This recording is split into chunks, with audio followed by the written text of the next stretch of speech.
chabvodoka the ruling party ZANU-PF, patiri kuona kuti there are some ministers vanoonekwa kunzi they skipped the cap 3 vote. Panguva inoi kuri kuonekwa kunzi vopinda busy, especially kuchionekwa kunzi some of them they are ZANU-PF MPs.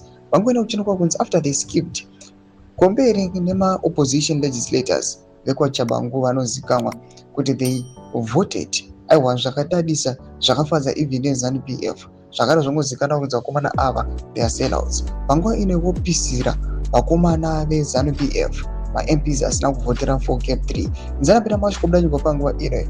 Don't forget subscribe or like out on the bell icon.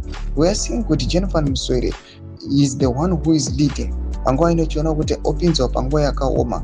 Newsday Zimbabwe inobuda ichimuposta zvamuri kuona inyora ichiti ZANU-PF hands 14 of its own MPs, including Minister Jennifer Muswere, after they skipped the cap 3 vote.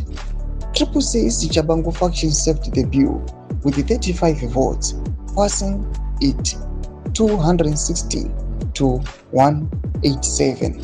Ndoma developments ari kuda panguva ino kuchionekwa kunzi Jennifer Muswere opinzwa panguva yakaoma. Tichiona kuti panguva inoi after he skipped this vote bill, this cap 3 constitutional amendment bill vote, opinzwa panguva yakaoma kuonekwa kunzi him along nevamwe vake 14 kuri kuonekwa kunzi they are now being hunted down.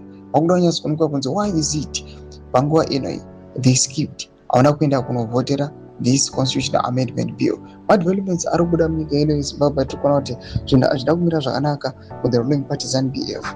Panguva ino kutoonekwa kunzi ukangosuspectwa chete kuti threat vakomana ava vachatotambisa nguva yavo. It's better to eliminate you ugare wabuda zvako kumatrix before things get even worse. Ndo madevelopments aripo. Pinda kwamasection medu dzavhungura enyu moti kuni pamusoro pechitiko ichi.